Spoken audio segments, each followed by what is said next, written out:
మా అక్కల్ని పెంచిన రోజులు కూడా నాకు తెలుసు సార్. అవన్నీ నేను ఎప్పటికీ మర్చిపోలేను. ఒక్కొక్కసారి ఇప్పటికీ చెప్పాలంటే మా ఫాదర్ అతనికి 55 years అగోనే ఉంటుంది. But he's very very hard worker sir.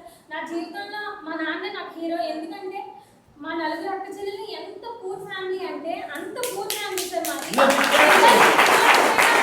మా నాన్నగారు మూవీ ఆపరేటర్గా వర్క్ చేసి ముగ్గురు అక్కల్ని కష్టపడి ఏడి చదివించి నన్ను కూడా బాగా చదివిద్దాం అనుకుంటున్నారు. మా అక్కలు ఎలాగో ప్రైవేట్ జాబ్ చేశారు, వాళ్ళు గవర్నమెంట్ జాబ్ సాధించలేకపోతే ట్రై చేశారు. బట్ గాడ్ ఈస్ గ్రేట్ అంటారు, కానీ వాళ్ళ విషయంలో నాకు అలా అనిపించలేదు. Definitely I want become a bank manager. ఖచ్చితంగా నేను అయ్యి నా పేరెంట్స్ని ఆ పొజిషన్లో నేను చూడలేను. ఎందుకంటే నిజంగా నేను చెప్పాలంటే ఈసారి చెప్పిన తర్వాత నాకు అసలు మాటలు రావట్లేదు. ప్రతిరోజు మా నాన్నగారు కష్టాన్ని నాకు మనస్ఫూర్తిగా నేను చూస్తున్నాను.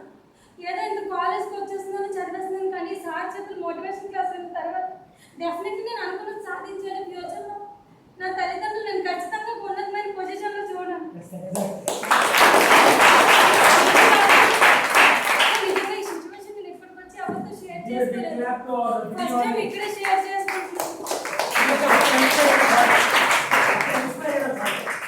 ఇప్పటి వరకు నా గోల్ గురించి నేను కష్టపడిపోవచ్చు సార్. ఈ క్షణం నుంచి ఖచ్చితంగా నేను కష్టపడతాను.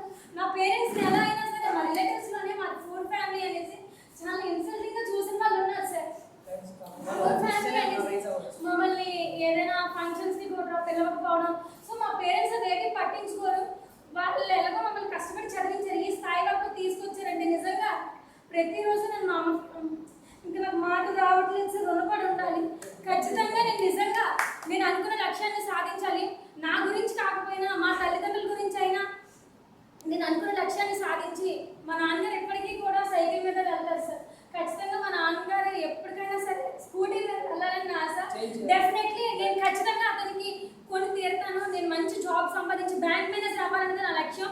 ఖచ్చితంగా నేను ఆ గోల్స్ సాధించి మా తల్లిదండ్రులకి మమ్మల్ని అయితే ఎవరైతే ఇన్సల్టింగ్గా చూసారో వాళ్ళ ముందు మా తల్లిదండ్రులు తలెత్తుకునే విధంగా నేను ఈ రోజు నుంచి చేయడానికి కష్టపడతానని నా మనస్ఫూర్తిగా నేను ఇక్కడ చెప్తున్నాను.